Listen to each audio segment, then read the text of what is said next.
கன்னியாகுமரி மாவட்டம் பயணம் இளைஞர் மன்றத்துடைய 42வது ஆண்டு விழா சுதந்திர தின கொண்டாட்டம் இப்படின்னு 4 நாட்கள் நடந்துட்டு வருது. இதோடைய ஒரு பகுதியா தான் மன்ற வளாகத்துல மரக்கன்று நடும் விழாவும் நடந்திருக்கு. இந்த விழாவுல இந்திய அரிய வகை மணலாளி மூத்த மேலாளரான செல்வராஜ் கலந்துகிட்டு மரத்தை நட்டு வச்சதோடு மட்டும் இல்லாம மாணவர்களுக்கு உலக வெப்பமாதலை தடுக்கிறதுக்காக மரக்கன்றுகளையும் வழங்கியிருக்காரு. தொடர்ந்து பாட்டு போட்டி, பேச்சு போட்டி, கவிதை போட்டின்னு பல போட்டிகள்ல கலந்துகிட்டு வெற்றி பெற்ற மாணவர்களுக்கு பரிசுகளையும் வழங்கியிருக்காரு.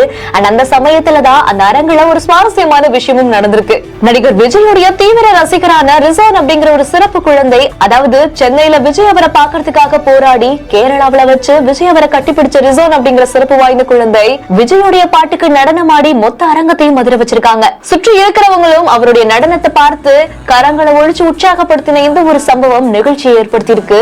இந்த செய்தி குறித்த உங்களுடைய கருத்துக்களை கமெண்ட்ஸ்ல சொல்லுங்க. மேலும் செய்திகளுக்கு நம்ம பிஹைண்ட் ஃபாலோ பண்ணிக்கோங்க. இந்த வீடியோவை வழங்கியோ GD holidays, Jayachandran, MCR, PR Cotton Club.